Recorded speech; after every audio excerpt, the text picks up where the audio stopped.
Sebelum kita dengarkan firman Tuhan, saya mau bacakan satu kesaksian. Shalom jemaat Tuhan, tahukah saudara, kalau kita punya Tuhan yang suka mendengar cerita kita, ya beberapa hari yang lalu saya curhat alias cerita-cerita sama Aba Bapak. Pasalnya saya punya kerinduan untuk merayakan wedding anniversary orang tua saya yang ke-40 di tahun depan. Jadi saya mulai menyisihkan sebagian dari penghasilan saya untuk acara itu sejak tahun lalu. Tetapi tabungan itu sudah terpakai kurang lebih sekitar 20% karena ada hal darurat yang tidak bisa dielakkan di bulan Februari kemarin. Singkat cerita, beberapa hari lalu saya duduk dan menghitung tabungan sambil ngomong-ngomong sama Aba Bapak. Jadi hikmat buat saya untuk mengatur keuangan supaya uang yang sudah terpakai ini bisa kembali utuh. Kemudian sebelum tidur, saya mengucapkan doa dalam bahasa Ibrani, Beyadeka Afkit Ruki, yang artinya ke dalam tanganmu aku menyerahkan rohku. Wah, bacanya agak susah nih. Karena ini yang saya percaya, jika roh saya saja aman dalam Tuhan, apalagi masalah keuangan. Sangat mudah bagi Tuhan membuat uang-uang itu mengejar saya. Keesokan harinya ketika saya sedang bekerja, Tuhan seperti menginterupsi saya untuk menyembah Dia. Dan lagu yang dia taruh dalam jiwa saya adalah Worthy is the Lamb. Kemudian saya buka YouTube dan menyanyi, menyembah dengan semua lagu yang saya sukai. Saya ikut bernyanyi dan saya merasakan hadirat Tuhan mencengkeram hidup saya. Saya begitu menikmati waktu berdua dengannya. Tiba-tiba ada notifikasi di handphone saya dan lihatlah perkara apa yang Tuhan nyatakan. Seorang minta nomor rekening saya karena ada seorang lain yang hendak mengirimkan uang pada saya. Beberapa menit kemudian dia mengirimkan bukti transfer uang yang jumlahnya melebihi tabungan yang tekor. Bahkan ada lebihnya sedikit buat jajan. Jemaat Tuhan, ini bukan tentang uang atau mujizat yang saya alami, tapi ini tentang hati Tuhan yang selalu rindu untuk memberkati hidup kita. Apapun yang kurang dalam hidup kita, apapun yang sedang kita alami, cerita itu sama Tuhan. Tidak usah malu dengan situasi dan kondisi yang sekarang sedang kita alami. Datang pada Tuhan sebagaimana adanya di diri kita. Percayalah, Tuhan tidak akan pernah menolak kita. Dia mengasihi, peduli, dan mau memberkati kita. Sering-seringlah curhat sama Tuhan, karena Dia tidak pernah berlaku tidak adil, apalagi curang kepada kita. Tuhan ingin mendengar ceritamu pada hari ini dari anak yang paling dikasihi Bapa. Sebenarnya kita percaya bahwa kita juga punya Bapa yang sama. Amin saudara.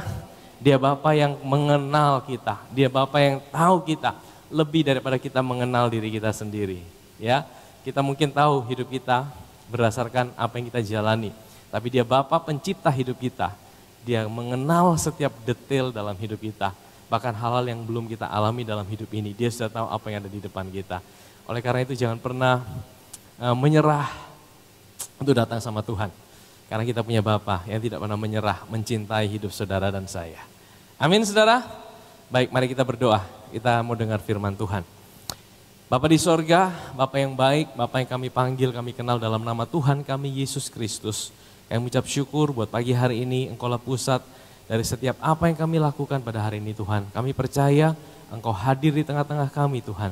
Dan kalau Engkau hadir, Engkau memanifestasikan kehadiran-Mu bagi setiap kami. Buat kami bisa mengerti firman-Mu Tuhan. Buat kami bisa mengenal Engkau lebih lagi.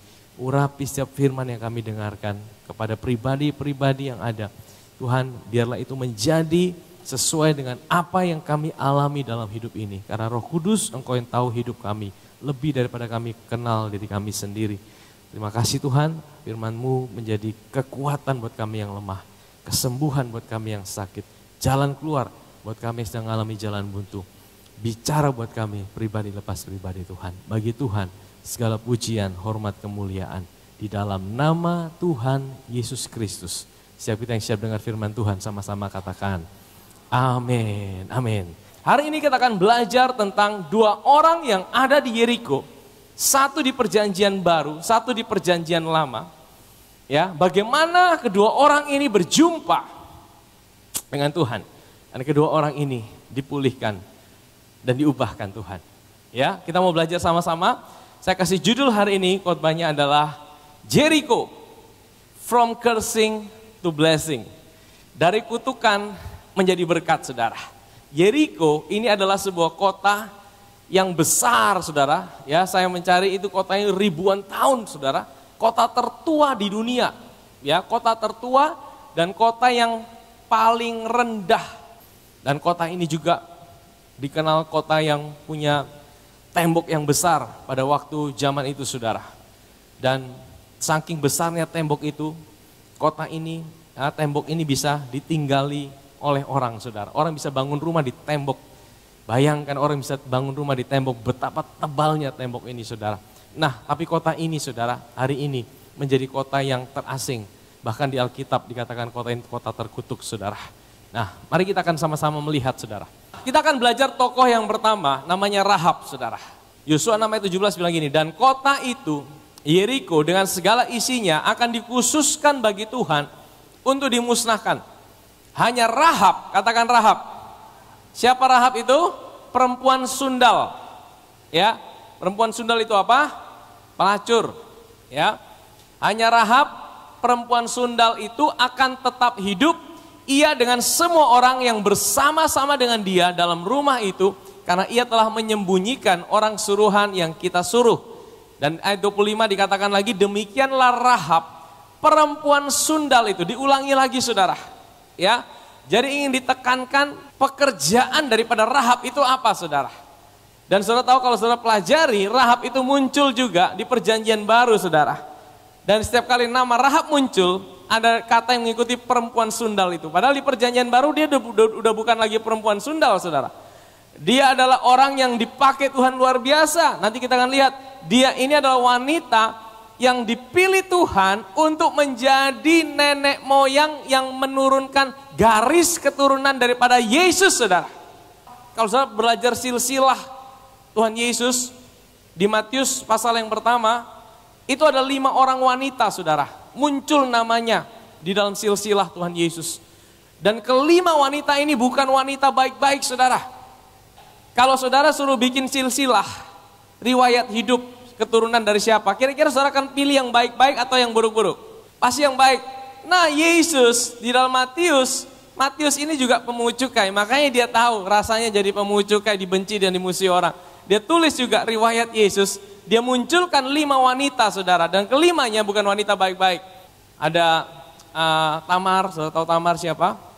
Dia ini istrinya anaknya Yehuda, tapi dia selingkuh dengan Yehuda. Sehingga melahirkan garis keturunan Yesus saudara.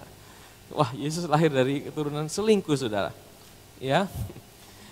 Nah, kemudian ada ini Rahab, pelacur. Ada lagi Rut, bangsa Moab, bangsa yang terkutuk, tidak boleh kawin campur. Dan terakhir Maria, yang dianggap sebagai hamil di luar nikah saudara. 5 wanita yang bawa aib sebenarnya. Ya, tapi saudara tahu, ini memberikan kita pesan saudara. Bahwa apa? Apapun masa lalu saudara. Apapun situasi mungkin yang ada di belakang saudara, tidak akan pernah menentukan apa yang ada di depan saudara. Tuhan bisa rubah masa lalu saudara yang hancur, ya, dengan masa depan yang gilang gemilang. Saudara jangan pernah batasi masa depan saudara hanya karena masa lalu yang pernah saudara alami dalam hidup ini. Jangan pernah batasi bagaimana Tuhan bisa bekerja dalam hidup saudara. Apa yang ada di depan saudara hanya karena apa yang pernah terjadi di masa lalu hidup saudara. Tetap punya sebuah pengharapan, tetap punya sebuah keyakinan bahwa apapun masa lalu hidup saudara, kita punya Tuhan yang sanggup melakukan perkara-perkara yang dahsyat. Amin saudara. Tuhan sampai pakai contoh yang begini, seorang yang dianggap sampah masyarakat mungkin pelacur, ya kan? Tuhan pakai itu untuk melahirkan Yesus saudara, menjadi satu kemuliaan. Memang Rahab tidak terus tinggal jadi pelacur, dia diubahkan Tuhan saudara. Tapi ini sebuah pesan buat kita, apapun keadaan saudara, mungkin hari ini engkau merasa engkau dalam situasi yang buruk, itu tidak pernah membatasi. Jangan pernah engkau putus pengharapan dan engkau bilang aku tidak punya masa depan. Karena Tuhan bisa pakai apa saja saudara. Ya, anak-anak muda juga di tempat ini, jangan pernah engkau punya sebuah pesimis terhadap masa depan saudara. Karena apa yang mungkin hari ini kau sedang alami. Firman Tuhan sudah berikan kita sebuah contoh yang luar biasa. Amin saudara. Ya, nah kita akan belajar saudara. Apa yang buat dia sehingga rumahnya saudara. Saudara tahu waktu Yeriko dikelilingi saudara, itu kan tembok. Tembok itu kalau rubuh itu kira-kira rubuh satu, rubuh semua tidak saudara? Ini kan tembok jadi satu ini saudara. Kalau terjadi gempa bumi kira-kira ikut rubuh tidak saudara? Yang mujizat saudara, tembok yang lain rubuh, ada satu tembok yang utuh, yang tidak rubuh. Itu tembok yang dimana rumah Rahab ada di situ saudara. Luar biasa tidak saudara?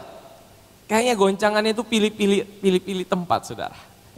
Pilih-pilih orang. Ya, tahun ini adalah tahun goncangan yang sedang terjadi di seluruh dunia. Tapi tahun ini juga Tuhan bilang bahwa unshakable kingdom itu ada dalam hidup saudara. Dunia boleh mengalami goncangan. Hari-hari ini sedang terjadi goncangan di berbagai area, di berbagai lini. Tapi percayalah di dalam hidup saudara ada kerajaan yang tidak tergoncangkan. Amin saudara. Kerajaan yang tidak tergoncangkan itu ada dalam hidup saudara. Dan firman Tuhan bilang gini saudara, Yosua pasal 2. Kedua orang itu berkata kepada Rahab, kami akan bebas dari sumpah kami kepadamu. Jadi sebelumnya ini gini saudara.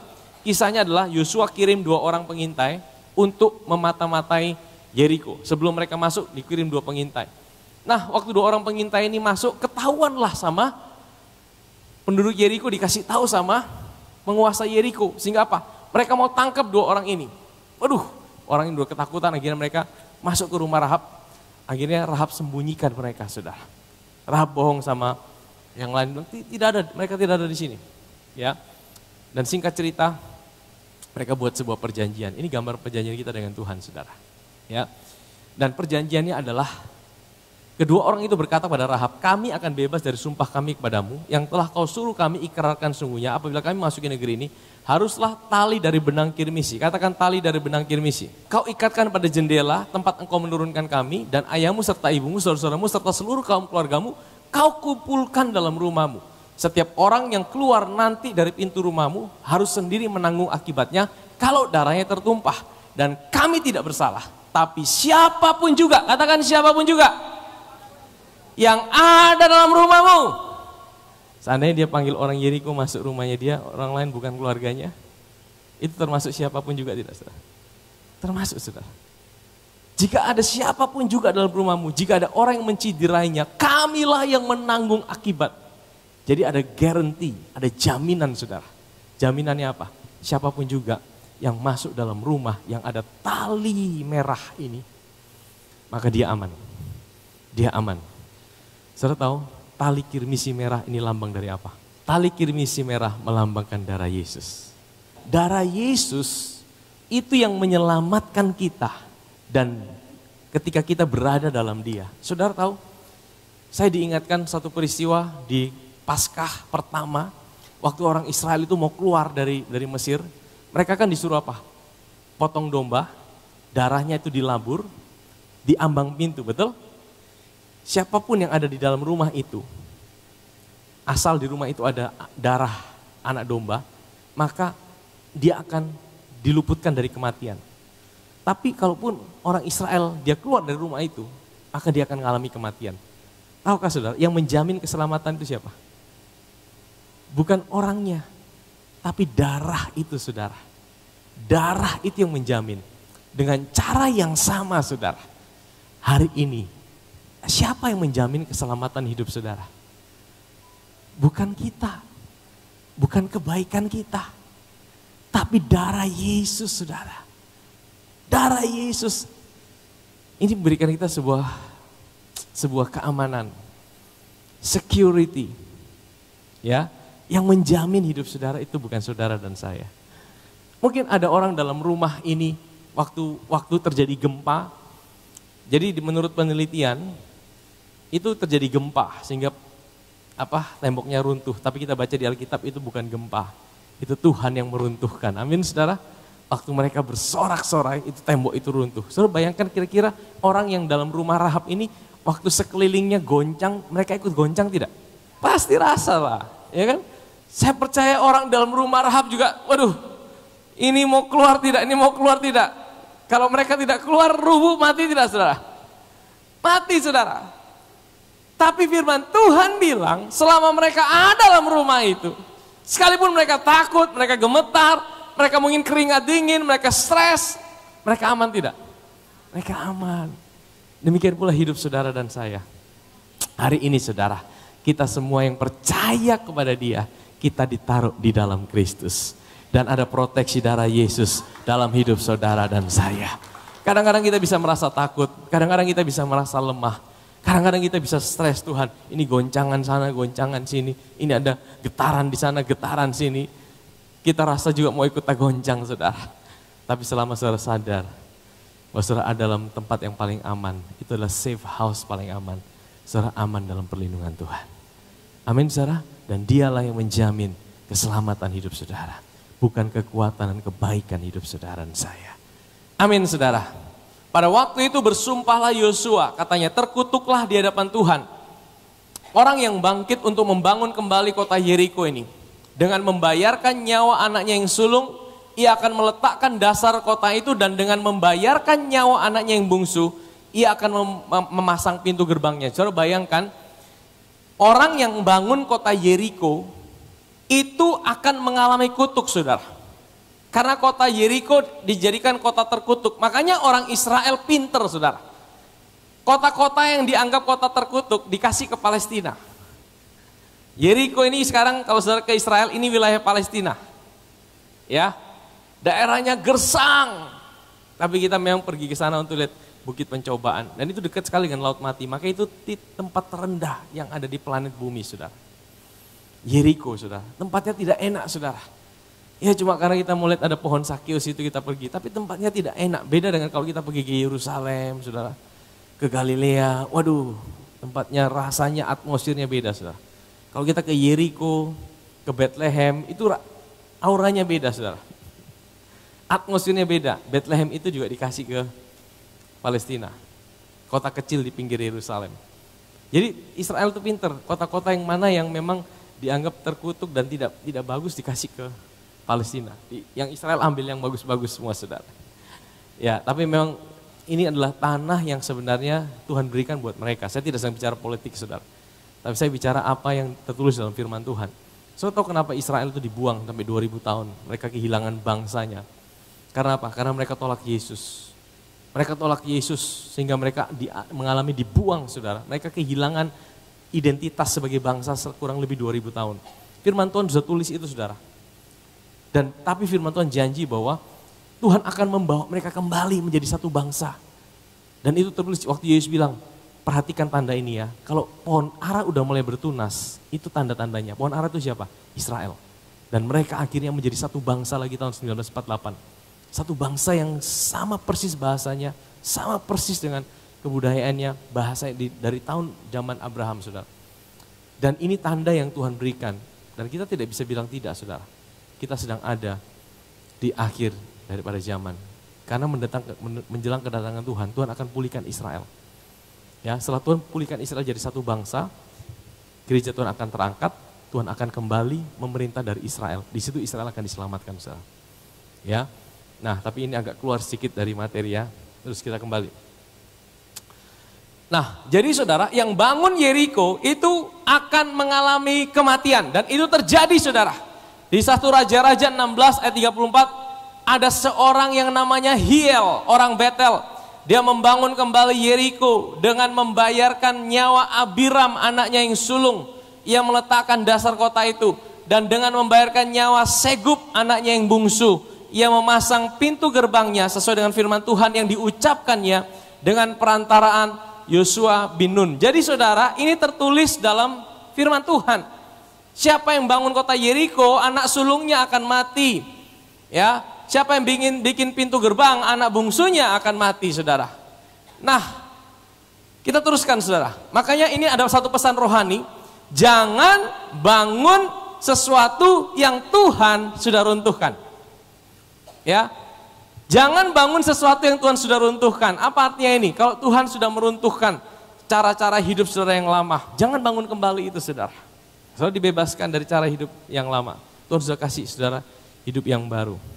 Jangan dibangun kembali itu saudara. Apa yang Tuhan sudah runtuhkan. Nah, kita akan melihat tokoh yang kedua yang dijumpai oleh Yesus di Yeriko. Kali ini dalam perjanjian baru saudara. Ini kejadiannya adalah beberapa saat, beberapa minggu sebelum Yesus itu naik di atas kayu salib. Jadi kejadiannya mirip-mirip kita hari ini. Kita kan sedang mau merayakan Paskah, betul? Beberapa minggu ke depan kita akan masuk dalam perayaan Paskah. Ini kejadiannya juga sama saudara. Ya. Lalu tibalah Yesus dan murid-muridnya di Yeriko. Dan ketika Yesus keluar dari Yeriko bersama-sama dengan murid-muridnya. Dan orang banyak yang berbondong-bondong, ada seorang pengemis yang buta bernama Bartimeus anak Timeus. Katakan Bartimeus. Bartimeus itu bukanlah nama sebenarnya. Ya, dari kata Bartimeus, bar itu adalah anak. Bartimeus itu adalah sebutan panggilan, ini anaknya Timeus, ini anaknya Timeus, ini anaknya Timeus, ya. Timeus sendiri artinya tidak suci atau kotor. Jadi saudara bayangkan dikatakan engkau anak najis, engkau anak yang kotor, engkau anak yang tidak murni. Jadi saudara bayangkan kalau saudara tiap hari dipanggil seperti itu, sudah tidak ada nama, dibilang anak orang kotor, anak haram. Kira-kira kalau saudara jadi Bartimeus, itu rasanya gimana saudara? Saudara rasa penderitaan tidak saudara? Saudara tahu, Bartimeus ini bukan cuma buta. Orang buta pada zaman dahulu dianggap sebagai kutukan. Ya. Makanya dalam zaman dahulu saudara, kalau orang sakit itu selalu dihubungkan dengan kutuk. Engkau pasti ada dosa. Karena di perjanjian lama yang seperti itu. Waktu orang Israel tidak mampu mentaati firman Tuhan, 10 perintah Allah, maka dari Tuhan akan mendatangkan kutuk berupa sakit penyakit. Jadi mereka selalu hubungkan sakit penyakit itu dengan kutuk. Apalagi sakit penyakit yang kusta, buta, itu waduh, makanya satu kali Yesus pernah berjumpa dengan orang buta, murid tanya sama dia, guru, ini orang buta ini kira-kira siapa yang buat dosa? Orang tuanya atau dia sendiri buat dosa? Kan aneh pertanyaannya. Karena ini orang buta sejak lahir, saudara. Jadi sejak lahir dia buta, kira-kira dia buat dosa? Yesus bilang apa? Tidak.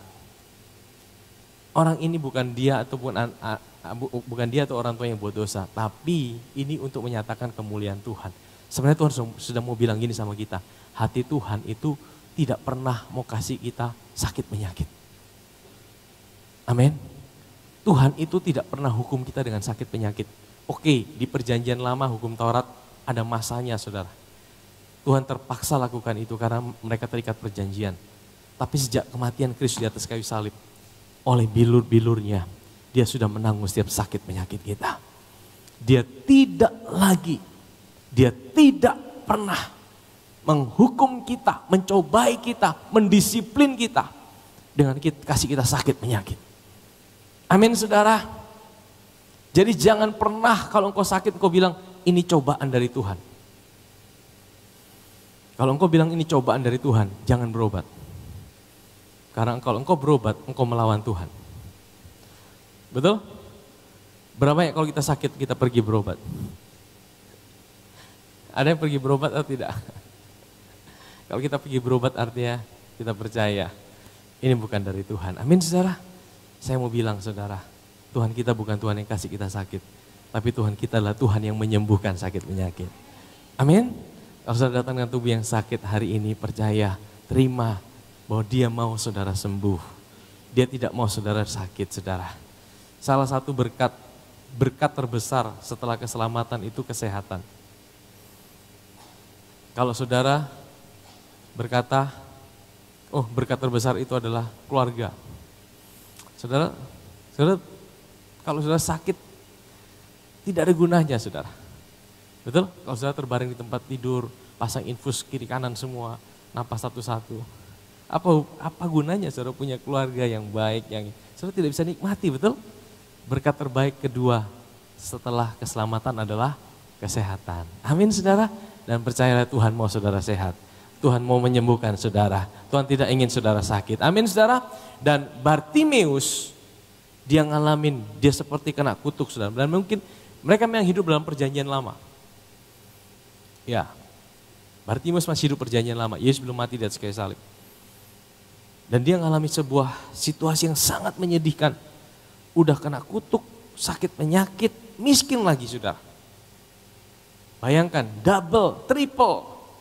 Jadi udah tidak punya duit, kantong kering, ya, mata sakit, mata buta. Udah gitu jiwa tertekan, sedang ngalamin situasi yang mungkin dia udah hampir menyerah, mungkin dia mau bunuh diri. Tapi puji Tuhan, firman Tuhan bilang apa saudara? Ketika didengarnya, nah ini saudara, ini kunci hidup saudara dan saya dipulihkan. Apa yang saudara dengar? Mari pegang telinga saudara. Supaya kalau saudara lupa nanti di rumah khotbahnya apa? Oh, ada khotbah pegang telinga. Artinya apa yang saudara dengar? Apa yang saudara pilih untuk didengar dalam hidup ini? Apa yang saudara pilih dengar tentang Yesus? Yesus yang mana yang saudara dengar? Saya percaya waktu dia dengar tentang Yesus, dia dengar Yesus tidak sama dengan ahli Taurat. Yesus tidak sama dengan para ahli-ahli Taurat orang Farisi. Dia dengar, ada seorang yang bisa sembuhkan orang sakit kusta. Bukankah yang bisa sembuhkan penyakit kusta hanya Mesias? Dia dengar. Ada yang bisa menyembuhkan orang sakit pendarahan. Ada yang bisa sembuhkan, ada yang bisa bangkitkan orang mati. Saudara, dia mulai dengar, dia dengar. Dia dengar Yesus duduk makan dengan orang berdosa. Dia dengar. Dan semakin dia dengar tentang Yesus, imannya dibangkitkan. Dan saya percaya itu yang buat dia bisa bertahan hidup saudara. Kalau hari ini kau mengalami situasi seperti Bartimius, mungkin kau merasa hidup saudara ada titik terendah. Jangan pernah tutup telinga saudara untuk mendengarkan tentang dia. Amin. Jangan pernah engkau stop. Mungkin kau tidak bisa lakukan apa-apa, paling tidak engkau masih bisa dengar. Dengar berita tentang dia. Dengar tentang siapa Yesus. Dia bukan Tuhan yang menghukum saudara. Dia bukan Tuhan yang meninggalkan saudara. Dia bukan Tuhan yang kasih saudara sakit penyakit. Tapi dia Tuhan yang rindu untuk memberkati dan memulihkan hidup saudara. Saudara lihat saudara ya, next terus. Perhatikan. Yesus yang datang ke Yeriko atau Bartimius yang datang cari Yesus. Yesus yang datang ke Yeriko. Yesus sedang ajarkan satu prinsip saudara. Yeriko tempat terkutuk, Yeriko tempat terendah, Yeriko tempat yang tidak layak sebenarnya. Saudara, orang-orang tidak suka ke Yeriko. Tetapi Yesus memilih untuk datang ke Yeriko. Ini beda dengan prinsip agama saudara. Ya, agama itu selalu mengajarkan bagaimana kita menemukan Tuhan.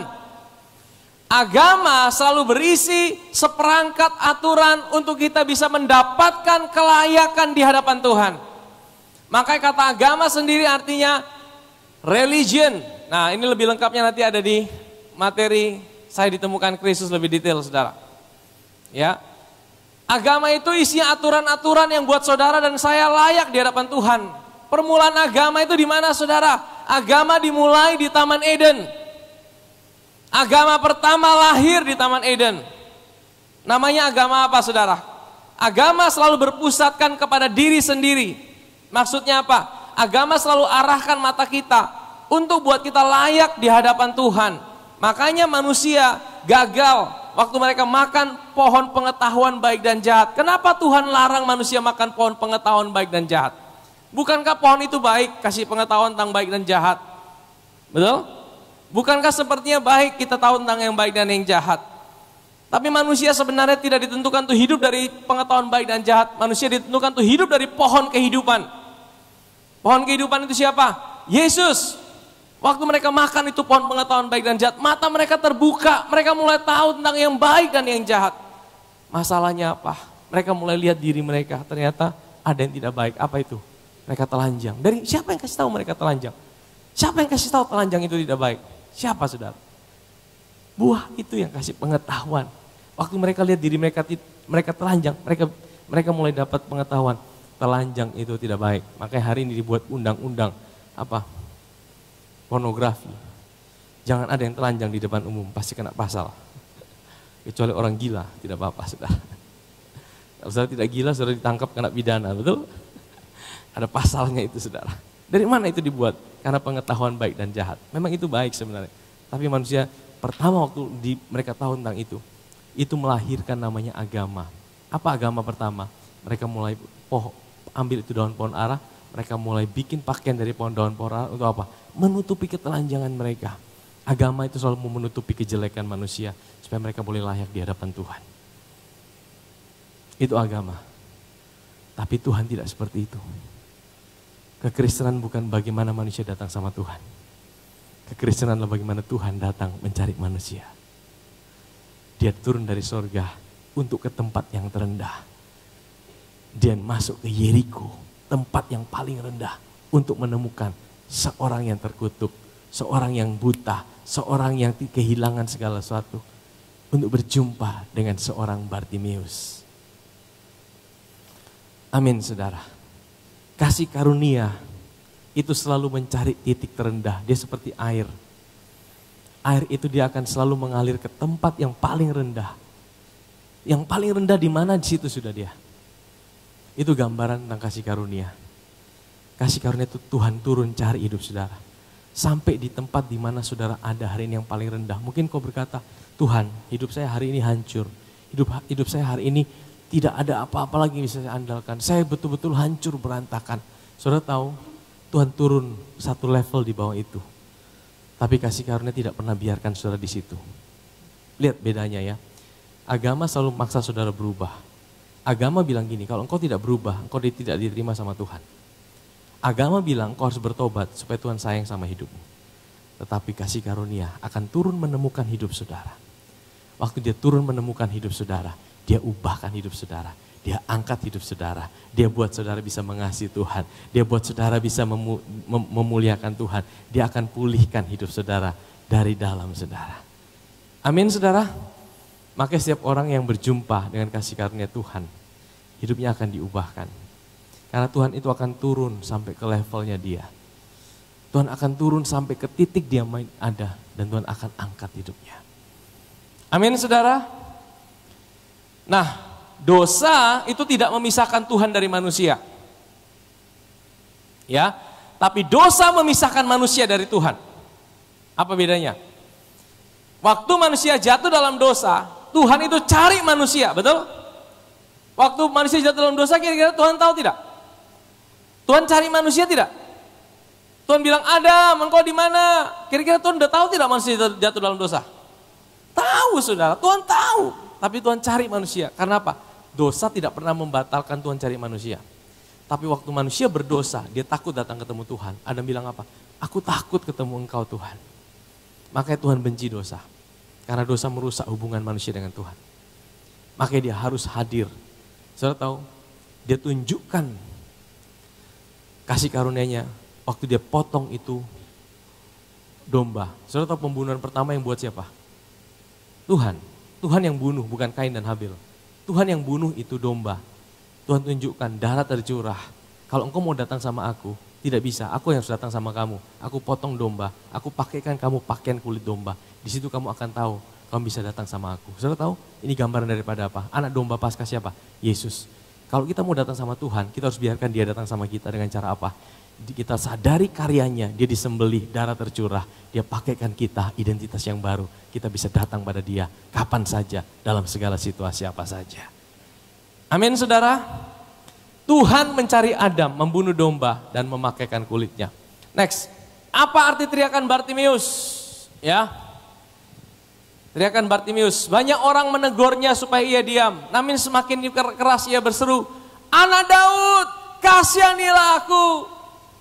Saudara tahu sebutan anak Daud itu bukan sebutan sembarangan saudara. Yang bisa sebut anak Daud itu adalah orang Israel. Karena apa? Hanya orang Israel yang bisa sebut Yesus sebagai anak Daud. Dan dia tahu kenapa Yesus disebut sebagai anak Daud. Satu kali Yesus pernah berjumpa dengan seorang wanita Sirofenisia. Sirofenisia itu bukan orang Israel. Itu orang di luar Israel. Wanita ini mengalami anaknya kerasukan setan. Dan dia bertindak seolah-olah dia orang Israel dengan cara apa? Dia bilang, anak Daud, kasihanilah aku. Saudara tahu kenapa? Dia tuh pura-pura sebagai orang Israel. Supaya apa? Karena Tuhan bilang gini, aku datang hanya untuk domba-dombaku Israel. Jadi orang luar sabar dulu ya, sabar dulu. Ini bukan waktu kalian, waktu Yesus datang pertama kali. Jadi wanita ini berpura-pura sebagai orang Israel. Dia bilang, anak Daud. Yesus langsung bilang apa? Tidak patut kasih roti yang disediakan buat anak dikasih pada anjing. Waduh, wanita ini langsung kaget saudara. Kalau sudah jadi wanita ini gimana? Kurang ajar ini. Kita datang dibilang anjing lagi ya kan. Tapi wanita ini tahu dia salah. Dia pura-pura sebagai orang Israel, dia bilang Yesus anak Daud. Akhirnya dia berubah, ya Tuhan. Dia tidak pakai lagi anak Daud. Dia hilangkan anak Daud itu saudara. Karena dia tahu dia bukan orang Israel. Dia sadar. Makanya datang pada Tuhan itu jangan kamuflase. Jangan bertindak seolah-olah engkau layak. Wah, saya ini udah buat ini, Tuhan harus memberkati aku. Tidak, saudara. Datang pada Tuhan sebagaimana adanya keadaan diri saudara. Tapi Bartimeus, saudara, dia tahu. Dia orang Israel, dia tahu Yesus anak Daud dari mana. Karena waktu dia sebut anak Daud, dia tahu Yesus Mesias. Karena hanya Mesias itu lahir dari keturunan Daud, saudara. Ya, dia tahu, ini dia Mesias ini. Dia Mesias ini. Yang lain belum dapat pewahyuan itu. Tapi dia dapat pewahyuan. Engkau Mesias, engkau Mesias. Engkau Mesias, aku tahu engkau Mesias. Anak Daud berarti Mesias. Bartimeus mengenal dan percaya Yesus adalah Mesias. Pentingnya kita mengenal dia bukan hanya sebagai Allah. Minggu lalu kita belajar, ada Elohim, ada Yahweh. Yahweh itu adalah covenant keeping God. Elohim, semua agama percaya Elohim. Semua agama percaya Allah Maha Besar. Tapi hanya orang Israel dan orang Kristen yang punya perjanjian dengan Allahnya. Itu Yahweh. Tapi kita bukan hanya sampai situ. Kita percaya dia adalah Mesias. Mesias itu artinya apa? Juru selamat. Kristus, juru selamat. Juru selamat itu artinya apa, saudara? Dia ahli menyelamatkan.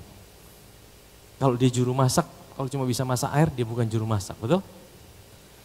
Kalau juru mudi, pasti dia ahli mengemudikan, betul?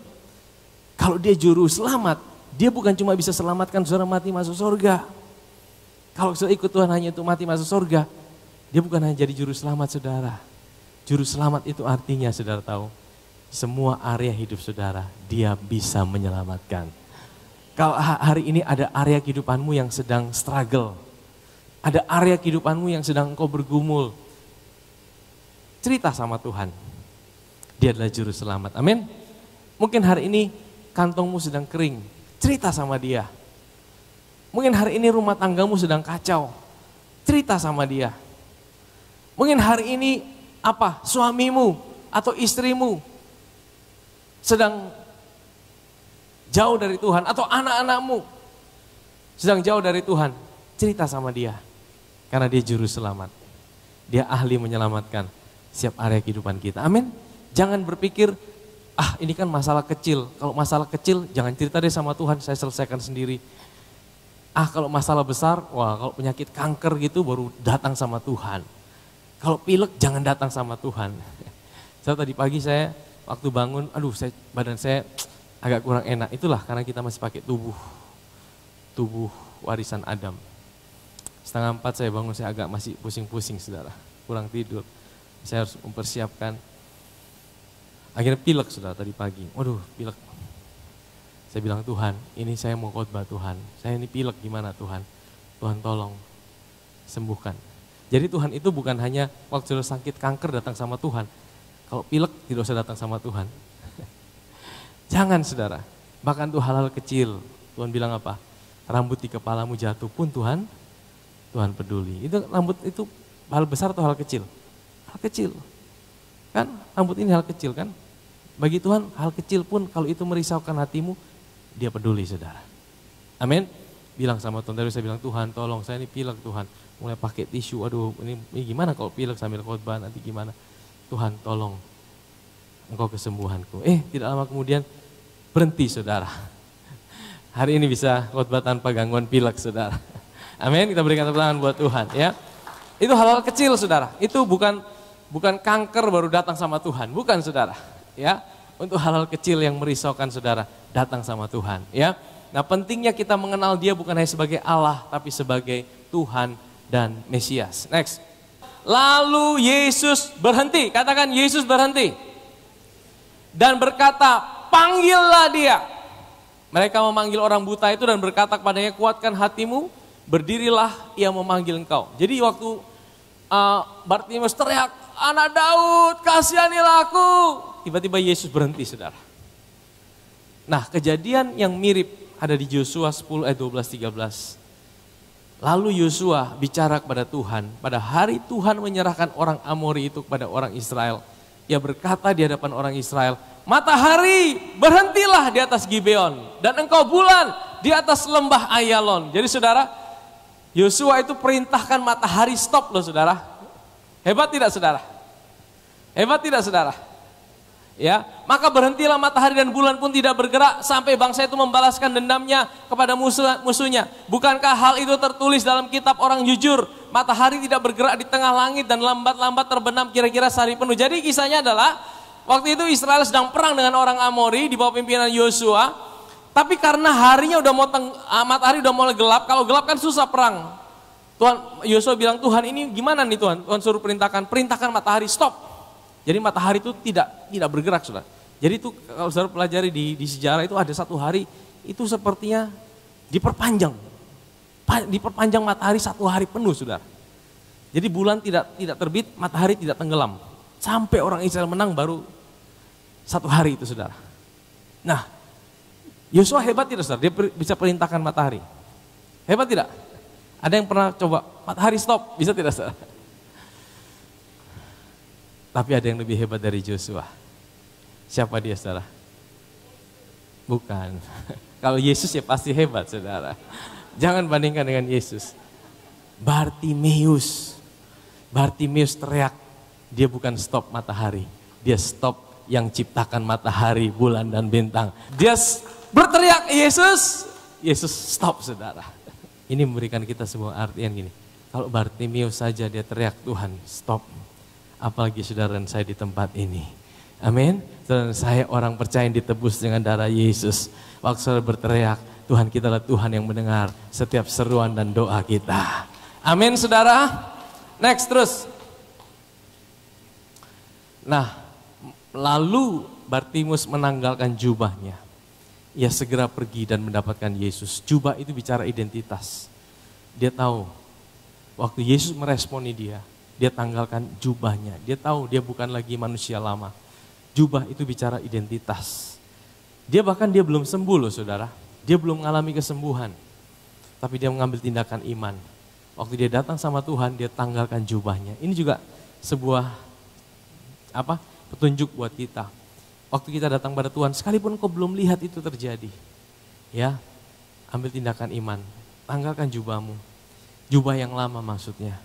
Jubah itu bicara cara hidup yang lama, jubah itu juga bicara identitas yang lama. Lihat dirimu hari ini, engkau adalah ciptaan yang baru dalam Kristus. Amin. Tanya Yesus kepadanya, apa yang kau kehendaki supaya aku perbuat bagimu? Jawab orang buta itu apa? Rabuni, supaya aku dapat. Saudara, kira-kira ini ada yang aneh tidak? Kenapa Yesus mesti tanya? Kira-kira Yesus tahu tidak apa yang dibutuhkan? Tahu tidak? Tahu, saudara. Orang buta pasti butuh melihat. Orang lapar pasti butuh makan. Orang lumpuh pasti butuh berjalan. Kenapa Yesus mesti tanya? Satu kali dia ketemu dengan orang lumpuh 38 tahun di kolam Bethesda. Dia tanya, maukah engkau sembuh? Waduh, dia sudah tahu orang sakit, dia masih tanya, maukah engkau sembuh? Saudara tahu, Yesus tanya itu bukan karena dia tidak tahu kebutuhan kita. Kadang-kadang ada begitu banyak pertanyaan-pertanyaan yang muncul dalam pikiran kita. Mungkin Tuhan sedang tanya sama hidupmu. Tuhan mau fokuskan diri saudara. Seringkali Tuhan bertanya dalam hidup kita bukan karena dia tidak tahu apa yang kita butuhkan. Karena dia Tuhan tahu. Dia Tuhan yang ciptakan hidup saudara, betul? Tapi untuk menyadarkan kepada kita apa yang kita butuhkan. Dan untuk kita berfokus kepada dia. Kadang-kadang dia buat seperti ada pertanyaan-pertanyaan dalam hidup ini, saudara. Bukan karena dia tidak tahu. Tapi dia mau sadarkan kita bahwa kita butuh dia dalam hidup ini. Ini prinsipnya sama seperti doa. Kalau Tuhan sudah tahu setiap kebutuhan kita, ngapain kita berdoa? Betul tidak, saudara? Kalau Tuhan sudah tahu kebutuhan kita, ngapain kita minta sama dia? Saudara tahu, kita minta itu bukan supaya Tuhan tahu. Kita minta itu supaya kita tahu bahwa kita perlu Tuhan dalam hidup ini. Amin, saudara. Itulah kenapa kita mesti berdoa. Berdoa itu bukan untuk mengingatkan Tuhan. Berdoa itu ingatkan kita bahwa kita perlu Tuhan dalam hidup ini. Ya, next terus. Kasih karunia tidak pernah memaksa melainkan memotivasi. Markus 10 ayat 52. Lalu kata Yesus pada Bartimeus, pergilah, katakan pergilah. Imanmu telah. Pada saat itu juga melihatlah Bartimeus. Lalu ia apa? Yesus suruh Bartimeus pergi atau ikut dia. Kadang-kadang kita kan sebagai anak Tuhan, orang percaya kita datang pada Tuhan cuma mau cari sesuatu dari Tuhan, betul? Kalau kita udah dapat, sudah bye-bye Tuhan, ya. Kalau Anda butuh lagi, baru datang sama Tuhan, betul kan tidak? Nanti kalau udah terdesak, udah ini baru, aduh berdoa cari Tuhan. Tidak apa-apa juga sih sebenarnya. Tuhan sih, dia tahu kita saudara. Tapi tahukah saudara, waktu Tuhan bilang sama Bartimius, pergilah Bartimius. Waktu Bartimius terima itu, dia tidak pergi saudara, tapi dia ikut Tuhan. Ini gambaran tentang kasih karunia. Kalau saudara sungguh-sungguh ngalamin kasih karunia, kasih dan kebaikan Tuhan dalam hidup saudara. Tuhan itu tidak pernah paksa saudara untuk mengasihi dan melayani dia. Tapi saudara tidak tahan untuk tidak ikut dia, mengasihi dan melayani dia. Amin saudara, ini prinsip dalam melayani Tuhan. Jangan melayani Tuhan karena disuruh-suruh, karena dituntut. Tuhan tidak butuh kok pelayanan kita sebenarnya. Jangan kita melayani Tuhan karena kita merasa kita dituntut. Tapi kalau saudara mengalami kasih Tuhan dalam hidup saudara, bahkan saudara dipilih, sudah tidak usah melayani. Tidak, saya harus melayani. Karena apa? Karena saya mengalami kasih Tuhan yang begitu besar dalam hidup saya. Karena saya mengalami betapa Tuhan itu baik dalam hidup saya. Saya tidak bisa tidak melayani Tuhan. Saya tidak bisa tidak mengasihi Tuhan. Karena apa? Karena Tuhan begitu baik dalam hidup saya. Amin. Jadi kuncinya kalau saudara mengalami kebaikan Tuhan, kasih Tuhan itu akan mengubah dari dalam hati saudara. Diubah motivasi saudara. Diubah hati saudara. Saudara akan dibuat seperti Tuhan, kayaknya aku harus melayani Tuhan. Kayaknya aku harus ikut Tuhan. Aku mau buat apa saja. Aku tidak perlu dipaksa-paksa untuk melayani Tuhan. Karena aku tahu Tuhan begitu baik dalam hidupku. Amin. 1 Yohanes 4 ayat 10, inilah kasih itu. Bukan kita yang telah mengasihi Allah. Tapi Allah yang telah mengasihi kita. Dan yang telah mengutus anaknya sebagai pendamaian bagi dosa-dosa kita. Jadi ini gambaran Yesus turun ke Yeriko. Allah turun dari sorga menemukan saudara dan saya di Yeriko. Seperti dia berjumpa dengan Bartimius. Amin saudara. Kita bisa mengasihi karena Allah lebih dahulu mengasihi kita. Amin. Saudara dan saya ini gambaran Bartimius. Saudara dan saya gambaran daripada Rahab. Kita ini harusnya kita binasa. Tapi karena Tuhan begitu mencintai kita, dia menemukan saudara dan saya. Waktu dia temukan saudara dan saya, dia bawa kita naik. Kita punya sebuah pengharapan, kita punya sebuah masa depan, kita punya sebuah garansi dalam hidup ini. Kita punya Tuhan yang mencintai saudara dan saya.